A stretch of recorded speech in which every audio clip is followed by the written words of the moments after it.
Welcome back to 30360. ನಾನು ಇವತ್ತು ನಿಮ್ಮ ಮುಂದೆ ಬಂದಿದ್ದೀನಿ. ದೀಪಾವಳಿ ಹತ್ರ ಬರ್ತಾ ಇದೆ, ಅದಕ್ಕೋಸ್ಕರ ಎಲ್ಲರೂ ಮನೇಲಿ ಧನಲಕ್ಷ್ಮಿ ಪೂಜೆ ಮಾಡ್ತಾ ಇರ್ತೀರಾ. ನಾನು ಅದನ್ನು ಪೋಟ್ಲಿ ಹೇಗೆ ಕಟ್ಟೋದು ಅಂತ ತಿಳಿಸ್ಕೊಡ್ತಾ ಇದ್ದೀನಿ. ಅಂದರೆ ಕೆಲವು ಮನೇಲಿ ಇದು ಪದ್ಧತಿ ಇರುತ್ತೆ, ಪೋಟ್ಲಿ ಕಟ್ಟೋ ಅಂಥದ್ದು, ಅಂದರೆ ಗಂಟು ಕಟ್ಟೋ ಅಂಥದ್ದು. ಅದನ್ನು ಮಾಡೋದ್ರಿಂದ ಮನೇಲಿ ಧನ, ಶಾಂತಿ, ನೆಮ್ಮದಿ ಎಲ್ಲ ಶಾಶ್ವತವಾಗಿ ನೆಲೆಸುತ್ತೆ ಅಂತಲೇ ಹೇಳ್ಬೋದು. ಅದ್ರ ಬಗ್ಗೆ ನಾವು ನಿಮಗೆ ಒಂದೊಂದು ಇನ್ಫಾರ್ಮೇಷನ್ ಕೊಡ್ತಾ ಹೋಗ್ತೀನಿ, ತಿಳ್ಕೊಳ್ಳೋಣ ಅದ್ರ ಬಗ್ಗೆ. ಈ ಪೋಟ್ಲೆ ಕಟ್ಟೋದ್ರಿಂದ ವರ್ಷ ಪೂರ್ತಿ ಮನೆಯಲ್ಲಿ ಶಾಂತಿ, ನೆಮ್ಮದಿ, ಲಕ್ಷ್ಮಿ ನೆಲೆಸಿರ್ತಾಳೆ ಅಂತಲೇ ಹೇಳ್ಬೋದು. ಮತ್ತು ಇದ್ರ ಮಾಡೋ ಪೂಜೆ ಸಮಯ ಬಂದು ಅಮಾವಾಸ್ಯೆ, ಲಕ್ಷ್ಮಿ ಅಮಾವಾಸ್ಯೆ ಎಂದು ಸಂಜೆ 5:30ಯಿಂದ 8 ಗಂಟೆ ಒಳಗಡೆ ನೀವು ಇದನ್ನು ಕಟ್ಟಿದ್ರೆ ಒಳ್ಳೆಯದು. ಅದು ಒಳ್ಳೆಯ ಸಮಯ ಅಂತ ಹೇಳ್ಬೋದು. ಮತ್ತು ಇದನ್ನು ನೀವು ಇವತ್ತು ಅಮಾವಾಸ್ಯೆ ದಿನ ಕಟ್ಟಿದ್ರೆ 3 ದಿನ 5 ದಿನ ಆ ಥರ ಪೂಜೆ ಮಾಡ್ಕೊಂಡು ಬರಬೇಕು. ಪೂಜೆ ಮಾಡಿ ನೀವು ನಿಮ್ಮ ಬೀರು ಒಳಗಡೆ ಎತ್ತಿಟ್ಕೋಬೇಕು. ಎತ್ತಿಟ್ಕೊಂಡು ಅದನ್ನು 1 ವರ್ಷ ಪೂರ್ತಿ ಅದನ್ನು ತೆಗಿಯೋಕ್ಕೆ ಹೋಗಬಾರ್ದು. ನೆಕ್ಸ್ಟ್ ಅಮಾವಾಸ್ಯೆ, ದೀಪಾವಳಿ ಅಮಾವಾಸ್ಯೆ ಬರುತ್ತಲ್ಲ, ಅವತ್ತು ಅದನ್ನು ತೆಗೆದು ಕಾಯಿನ್ಸ್ ಹಾಕಿರ್ತೀವಿ ನಾವು ಅದರೊಳಗಡೆ. ಅದು ಏನೇನು ಹಾಕ್ತೀವಿ ಅಂತ ನಾನು ನೆಕ್ಸ್ಟ್ ಹೇಳ್ತೀನಿ. ಅದರಲ್ಲಿ ಕಾಯಿನ್ಸ್ ಹಾಕಿರ್ತೀವಿ, 5 ಕಾಯಿನ್ಸ್ಗಳು ಹಾಕಿರ್ತೀವಿ. ಆ ಕಾಯಿನ್ಸ್ನ ಮಾತ್ರ ನೀವು ಎತ್ತಿಟ್ಕೊಂಡು ಇನ್ನು ಮಿಕ್ಕಿದ್ದನ್ನೆಲ್ಲನೂ ಹರಿಯೋ ನದಿ ಅಥವಾ ಹರಿಯೋ ನೀರು ಎಲ್ಲೆಲ್ಲಿ ಸಿಗುತ್ತೆ ನಿಮ್ಗೆ ನಿಯರ್ ಬೈ ಎಲ್ಲಿರುತ್ತೆ ಅಲ್ಲಿಗೆ ಅದನ್ನು ವಿಸರ್ಜನೆ ಮಾಡಬೇಕಾಗತ್ತೆ.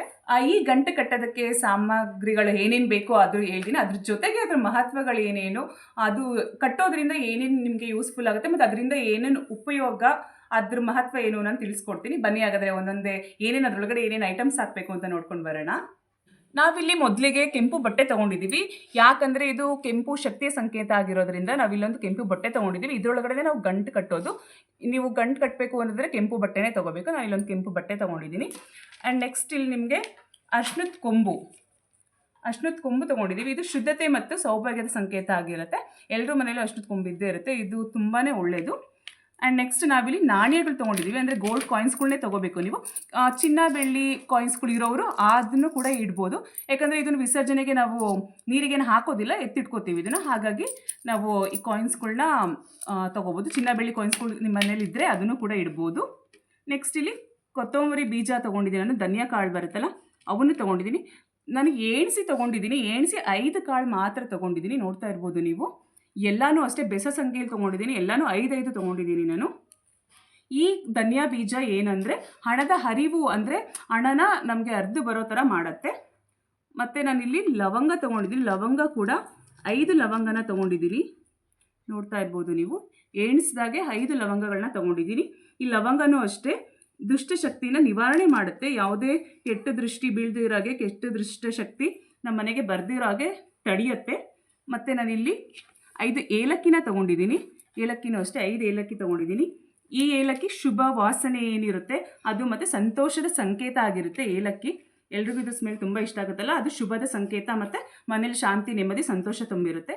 ಮತ್ತು ಇಲ್ಲಿ ನಾನು 5 ಗೋಮತಿ ಚಕ್ರಗಳನ್ನ ತೊಗೊಂಡಿದ್ದೀನಿ. ನೋಡ್ತಾ ಇರ್ಬೋದು ನೀವು. 3 ಕಣ್ಣಿರುವಂಥದ್ದು ಮತ್ತು 2 ಕಣ್ಣು ಕ್ಲೋಸ್ ಆಗಿರೋ ಅಂಥದ್ದು ತೊಗೊಂಡಿದ್ದೀನಿ. ಇದೇ ರೀತಿ ತೊಗೋಬೇಕು. ಆಮೇಲೆ ನೀವು ಇಲ್ಲಿ ಒಳಗಡೆ ನೋಡ್ತಾ ಇರ್ಬೋದು ಇದು ಹೇಗೆ ಸುತ್ಕೊಂಡು ಹಿಂಗೆ ಬಂದಿದೆ ಅಂತ. ಇದೇ ರೀತಿ ಧನ ಎಲ್ಲೇ ಹೋದ್ರು, ಅಂದರೆ ದುಡ್ಡು ನಮ್ಮ ಹತ್ರ ಸುತ್ಕೊಂಡು ಹಿಂಗೆ ಬರಲಿ ಅನ್ನೋ ಕಾರಣಕ್ಕೋಸ್ಕರ ನಾವು ಇದನ್ನು ಇಡ್ತಾ ಇದ್ದೀವಿ. ಆ್ಯಂಡ್ ಇದು ರಕ್ಷಣೆಯ ಸಂಕೇತ ಕೂಡ ಆಗಿದೆ. ಮತ್ತು ನಾವು ಇಲ್ಲಿ ಕಮಲದ ಬೀಜ ತೊಗೊಂಡಿದ್ದೀವಿ. ಅದು ಅಷ್ಟೇ 5 ಕಮಲದ ಬೀಜ ತೊಗೊಂಡಿದ್ದೀವಿ.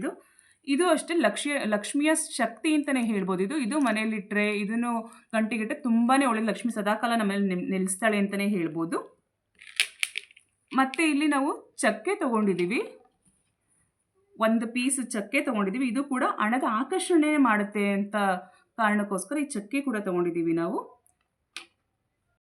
ನೆಕ್ಸ್ಟ್ ನಾನಿಲ್ಲಿ 5 ಕವಡೆಗಳನ್ನ ತೊಗೊಂಡಿದ್ದೀನಿ. ಈ 5 ಕವಡೆಗಳನ್ನ ನಾವು ಯಾವತ್ತೇ ಆಗಲಿ ಈ ರೀತಿ ಹಿಂಗೆ ಉಲ್ಟಾ ಇಡಬೇಕಾಗತ್ತೆ. ಯಾಕಂದರೆ ಈ ಕವಡೆ ಜೂಜಿನ ಸಂಕೇತ ಆಗಿರುತ್ತೆ. ಸೊ ಅದರಿಂದ ಹಣ ಎಲ್ಲಿನೂ ಹೋಗಬಾರ್ದು ಅಂತ ಇದನ್ನು ನಾವು ಹಿಂಗೆ ಉಲ್ಟಾ ಇಡಬೇಕಾಗುತ್ತೆ. ಉಲ್ಟಾ ಇಟ್ಟರೆ ಅದು ಶುಭ ಸಂಕೇತ ಅಂತ ಹೇಳ್ತಾರೆ. ಮತ್ತು ನಾನಿಲ್ಲಿ ಒಣ ದ್ರಾಕ್ಷಿ ಕೂಡ ತೊಗೊಂಡಿದ್ದೀನಿ. ಒಂದೇ ಒಂದು ಒಣ ದ್ರಾಕ್ಷಿ ತೊಗೊಂಡಿದ್ದೀನಿ. ಇದು ಅಷ್ಟೇ ಸಮೃದ್ಧಿಯನ್ನು ಘೋಷಣೆ ಮಾಡುತ್ತೆ, ಸಮೃದ್ಧಿಯನ್ನು ಸಾರತ್ತೆ ಅಂತಲೇ ಹೇಳ್ಬೋದು. ನೆಕ್ಸ್ಟು ಒಂದು ಸ್ವಲ್ಪ ಅವಲಕ್ಕಿ ತೊಗೊಂಡಿದ್ದೀನಿ, ಒಂದು ಸ್ವಲ್ಪ ಆಗುವಷ್ಟು. ಇದು ಕೂಡ ಆಹಾರ ಮತ್ತು ಧನ ನಿರಂತರವಾಗಿ ಹರಿದು ಬರಲಿ ಅನ್ನೋ ಕಾರಣಕ್ಕೋಸ್ಕರ ಇಲ್ಲಿ ಸ್ವಲ್ಪ ನಾನು ಅವಲಕ್ಕಿ ಕೂಡ ತೊಗೊಂಡಿದ್ದೀನಿ. ಮತ್ತು ಬೇ ಲೀಫ್ ತೊಗೊಂಡಿದ್ದೀನಿ ನಾನಿಲ್ಲಿ. ಈ ಬೇ ಲೀಫ್ ನಮ್ಮದು ಶುದ್ಧತೆಯ ಸಂಕೇತ ಆಗಿರುತ್ತೆ.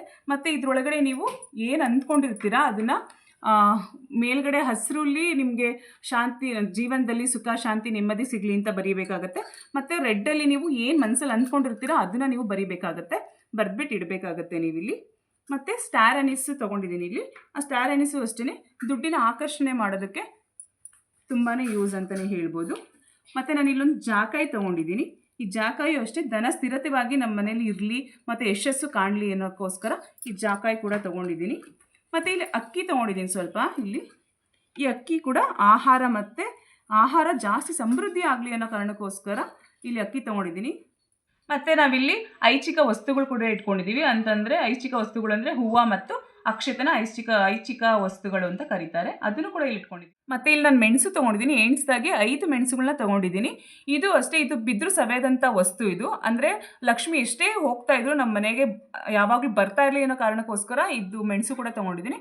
ಮತ್ತು ನೀವು ಅಷ್ಟೇ ಹೆಣ್ಮಕ್ಳು ಮೆಣಸನ್ನ ಅಡುಗೆ ಮನೇಲಿ ಎಲ್ಲಿ ಬೀಳ್ಸಕ್ಕೆ ಹೋಗಬೇಡಿ. ಅದು ಯಾಕಂದರೆ ನಾವು ಬೀಳ್ಸಿರೋದನ್ನು ತುಳಿತೀವಿ. ಅದು ಆ್ಯಕ್ಚುಲಿ ಮೆಣಸು ಲಕ್ಷ್ಮಿ ಸಂಕೇತ ಆಗಿರುತ್ತೆ. ಸೊ ಹಾಗಾಗಿ ಅಡುಗೆ ಮನೇಲಿ ಎಲ್ಲೂ ಬೀಳ್ಸಕ್ಕೆ ಹೋಗಬೇಡಿ. ಮತ್ತು ಧನತ್ರಯೋದಶಿ ದಿನ ಅಂದರೆ ಧನ್ತೆರಸ್ ದಿನ ಅಂತ ಬರುತ್ತಲ್ವ, ಈ ದೀಪಾವಳಿ ಅಂದರೆ ಅದು ಇದೇ ಶನಿವಾರ ಬರ್ತಾ ಇದೆ. ಈ ಶನಿವಾರದಂದು ಯಾರ್ಯಾರು ಚಿನ್ನ ಬೆಳ್ಳಿ ಮನೆಗೆ ತರಕ್ಕೆ ಆಗೋದಿಲ್ವೋ ಅವರು ಮೆಣಸು ಉಪ್ಪು ಈ ರೀತಿ ಮನೆಗೆ ತೊಗೊಂಬಂದರೆ ಅದೇ ಚಿನ್ನ ತಂದಷ್ಟೇ ಅದು ನಿಮಗೆ ಯೂಸ್ ಆಗುತ್ತೆ. ಅಂದರೆ ಚಿನ್ನ ತಂದಷ್ಟೇ ಅದಕ್ಕೆ ಪ್ರಯೋಜನ ಅಂತಲೇ ಹೇಳ್ಬೋದು. ಮತ್ತು ಯಾರೆಲ್ಲ ಧನ್ತೆರಸ್ ದಿನ ಅಂದರೆ ಧನತ್ರಯೋದಶಿ ಬರುತ್ತಲ್ಲ ಆವತ್ತಿನ ದಿನ ಯಾರೆಲ್ಲ ಮನೆಗೆ ಚಿನ್ನ ಬೆಳ್ಳಿ ತರೋದಕ್ಕಾಗೋದಿಲ್ವೋ ಅವರು ನೀವು ಮೆಣಸನ್ನ ತೊಗೊಂಬರ್ಬೋದಾಗಲಿ ಇಲ್ಲ ಉಪ್ಪನ್ನಾದರೂ ಆಗಲಿ ತೊಗೊಂಡು ಬಂದರೆ ಅದನ್ನು ಚಿನ್ನ ತಂದಷ್ಟೇ ಸಮ ಆಗುತ್ತೆ ಅಂತ ಹೇಳ್ಬೋದು.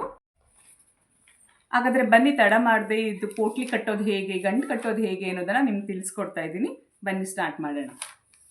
ಈಗ ಕಟ್ಟಬೇಕಾದ್ರೆ ಫಸ್ಟ್ ಈ ರೀತಿ ಬಟ್ಟೆನ ತೊಗೊಂಡಿದ್ದೀವಿ. ಈ ಬಟ್ಟೆಗೆ ಫಸ್ಟ್ ಇಲ್ಲಿ ನಾನು ಅರಿಶಿನ ಕುಂಕುಮ ಹಾಕ್ತಾಯಿದ್ದೀನಿ. ಒಂದು ಸ್ವಲ್ಪ ಅರಿಶಿನ ಒಂದು ಸ್ವಲ್ಪ ಕುಂಕುಮ ಹಾಕಿದ್ದೀನಿ. ಈಗ ಅರಿಶಿನ ಕುಂಕುಮ ಆದಾದಮೇಲೆ ನಾವು ಏನೇನು ಐಟಮ್ಸ್ಗಳು ತೊಗೊಂಡಿದ್ದೀವೋ ಈ ಐಟಮ್ಸ್ಗಳೆಲ್ಲ ಒಂದೊಂದೇ ಇಲ್ಲಿ ಹಾಕ್ತಾ ಬರ್ತೀನಿ. ಕಾಯಿನ್ಸ್ ಹಾಕಿದ್ದೀನಿ, 5 ಕಾಯಿನ್ಸ್, ಜಾಕಾಯಿ, ಸ್ಟಾರ್ ಹೂವು ಹಾಕ್ತಾಯಿದ್ದೀವಿ,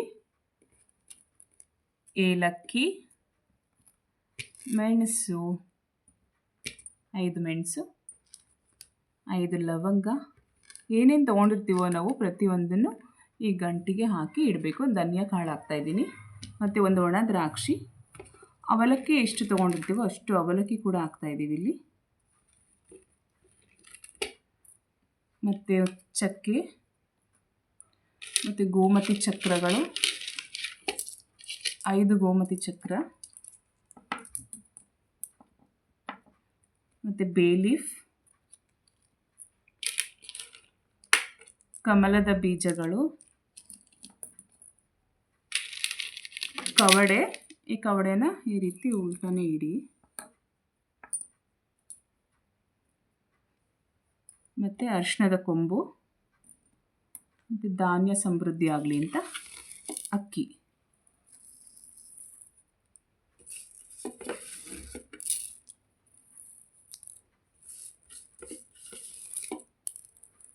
ಈ ರೀತಿ ಎಲ್ಲ ಹಾಕಿ ಲಾಸ್ಟಲ್ಲಿ ಹೂವು ಇಡಬೇಕು. ಮತ್ತು ಹೂವು ಹಾಕ್ತಾಯಿದ್ದೀನಿ.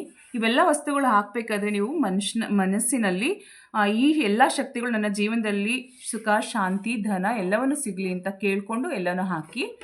ಮತ್ತು ನಾನಿಲ್ಲಿ ಅಕ್ಷತೆ ಕೂಡ ಹಾಕ್ತಾಯಿದ್ದೀನಿ. ಇದೆಲ್ಲ ಆದಾದಮೇಲೆ ಈ ಗಂಟನ್ನು ಕಟ್ಟಬೇಕಾದ್ರೆ ಈ ರೀತಿ ಅರಿಶಿಣದ ದಾರಾನ ಮಾಡ್ಕೋಬೇಕು. ಈ ಅರಿಶಿಣದ ದಾರ ಅದಕ್ಕೆ ಮಧ್ಯೆ ಹೀಗೆ ಕುಂಕುಮ ಹಾಕಿ ಇಟ್ಟಿರಿ. ಇದನ್ನು ನೀವು ಇಲ್ಲಿ ನೋಡ್ತಾ ಇರ್ಬೋದು ಎಳೆಗಳು ಎಷ್ಟು ಎಳೆ ತೊಗೊಂಡಿದ್ದೀವಿ ಅಂತ. 5 ಎಳೆಮಲ್ಲಿ ನಾವು ಈ ಥರ ಮಾಡಿದ್ದೀವಿ. 5 ಎಳೆಲಿ ಈ ರೀತಿ ದಾರ ಮಾಡ್ಕೊಂಡಿದ್ದೀನಿ. ಈ ದಾರನ ಇವಾಗ ಇದು ಬುತ್ತಿ ಕಟ್ಟಬೇಕು. ಬುತ್ತಿ ಕಟ್ಟೆಲ್ಲ ಆದಮೇಲೆ ನಾವು ಪೂಜೆ ಮಾಡಬೇಕಾಗತ್ತೆ. ಮನಸ್ಸಿನಲ್ಲಿ ಕೇಳ್ಕೊಂಡೆಲ್ಲ ಪೂಜೆ ಮಾಡಿ. ಓಂ ಶ್ರೀಂ ಲಕ್ಷ್ಮೇ ಚ ವಿದ್ಮೇಹೇ ವಿಷ್ಣು ಪತ್ನಿ ಚ ಧೀಮಹಿ ತನ್ನೋ ಲಕ್ಷ್ಮೀ ಪ್ರಚೋದಯಾತ್. ಈಗ ನಾವು ಈ ಬುತ್ತಿನ ಕಟ್ಟಬೇಕಾದ್ರೆ ಒಂದು ಮಂತ್ರ ಹೇಳಬೇಕಾಗತ್ತೆ. ಓಂ ಶ್ರೀಂ ಹೀಂ ಕ್ರೀಂ ಮಹಾಲಕ್ಷ್ಮಿಯೇ ನಮಃ ಅಂತ ಈ ಶ್ಲೋಕನ ನೀವು ಹೇಳಿ ಈ ಬುತ್ತಿನ ಕಟ್ಟಬೇಕಾಗತ್ತೆ. ಇನ್ನೂ ಸಲ ಹೇಳ್ತೀನಿ ನಾನು. ಓಂ ಶ್ರೀಂ ಹ್ರೀಂ ಕ್ರೀಂ ಮಹಾಲಕ್ಷ್ಮಿಯೇ ನಮಃ ಈ ಶ್ಲೋಕನ ಹೇಳಿ ನೀವು ಬುತ್ತಿನ ಕಟ್ಟಿ. ಆ್ಯಂಡ್ ಈ ಬುತ್ತಿ ಕಟ್ಟಬೇಕಾದ್ರೆ 3 ಗಂಟೆ ಮಾತ್ರ ಹಾಕ್ಬೇಕಂದ್ರೆ ದಾರಾನ ಈ ರೀತಿ ಇರುತ್ತಲ್ವಾ ಈ ರೀತಿ ಕಟ್ಕೊಂಡು ಬೇಲೀಫ್ ಒಳಗಡೆ ಹೋಗಿ ಈ ರೀತಿ ಬುತ್ತಿನ ಈ ದಾರ ಇರುತ್ತಲ್ಲ ಇದನ್ನು 3 ಸುತ್ತು ಮಾತ್ರ ಫಸ್ಟ್ ಸುತ್ತಬೇಕಾಗತ್ತೆ. ತಗೊಂಡು 1 2 3 ಈ ರೀತಿ 3 ಸುತ್ತಿನ ಸುತ್ತಿ ಗಟ್ಟಿಯಾಗಿ ಗಂಟನ್ನು ಕಟ್ಟಬೇಕಾಗತ್ತೆ. ಇದನ್ನು 3 ಗಂಟೆ ಹಾಕಿ ಕಟ್ಟಿ. ಈಗ ಈ ರೀತಿ ಕಟ್ಟಾದ್ಮೇಲೆ ಇದಕ್ಕೆ ಸ್ವಲ್ಪ ಅರಿಶಿಣ ಮತ್ತು ಕುಂಕುಮನ ಇಟ್ಟು ಈ ಬುತ್ತಿನ ನೀವು ದೇವ್ರ ಮನೆಯಲ್ಲಿ ಇಡಬೇಕಾಗತ್ತೆ. ದೇವ್ರ ಮನೇಲಿ ಇಟ್ಟು 3 ದಿನ ಅಥವಾ 5 ದಿನನ ಪೂಜೆ ಮಾಡಿ ನಿಮ್ಮ ಖಜಾನೆ ಅಥವಾ ಬೀರುಲಿ ಇಟ್ಕೊಳ್ಳಿ. ಅದಾದಮೇಲೆ ಇದನ್ನು 1 ವರ್ಷದವರೆಗೂ ತೆಗಿಯೋಕ್ಕೆ ಹೋಗಬೇಡಿ. ನೆಕ್ಸ್ಟ್ ಮುಂದಿನ ವರ್ಷ ಅಮಾವಾಸ್ಯೆ ಬರುತ್ತಲ್ಲ, ದೀಪಾವಳಿ ಅಮಾವಾಸ್ಯೆ ಬರುತ್ತೆ, ಅಲ್ಲಿವರೆಗೂ ಇಟ್ಕೊಳ್ಳಿ. ದೀಪಾವಳಿ ಆದಾದಮೇಲೆ ಇದನ್ನು ವಿಸರ್ಜನೆ ಮಾಡಬೇಕಾಗತ್ತೆ. ನಾನು ಮೊದಲೇ ಹೇಳಿದಾಗೆ ಕಾಯಿನ್ಸ್ಗಳನ್ನ ಬಿಟ್ಟು ಮಿಕ್ಕಿದ್ದೆಲ್ಲನೂ ಹರಿಯ ನದಿಗೆ ನೀವು ಇದನ್ನು ಹಾಕಬೇಕಾಗುತ್ತೆ. ವಿಸರ್ಜನೆ ಮಾಡಿ ನಿಮ್ಮ ಮನಸ್ಸಲ್ಲಿ ಏನು ಕೇಳ್ಕೊಂಡಿರ್ತೀರೋ ಅದೆಲ್ಲ ನೆರವೇರಲಿ ಅಂತ ಅಂದ್ಬಿಟ್ಟು ದೇವರಲ್ಲಿ ಪೂಜೆ ಮಾಡಿ 3 ದಿನ 5 ದಿನ ಇಟ್ಟು ಆಮೇಲೆ ಕಾಯಿನ್ಸ್ ಮಾತ್ರ ಎತ್ತಿಕೊಂಡು ಮಿಕ್ಕಿದ್ನೆಲ್ಲ ವಿಸರ್ಜನೆ ಮಾಡಬೇಕಾಗುತ್ತೆ. ಅದು ಹೇಳಿದಾಗೆ ಹರಿಯೋ ನದಿ ಅಥವಾ ಎಲ್ಲಾದರೂ ಹರಿತಾ ಇರೋ ನೀರಿಗೆ ನೀವು ಇದನ್ನು ಬಿಡಬೇಕಾಗತ್ತೆ.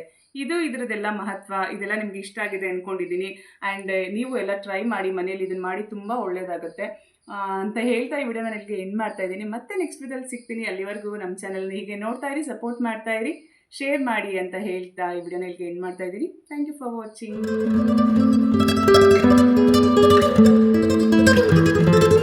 ವಾಚಿಂಗ್.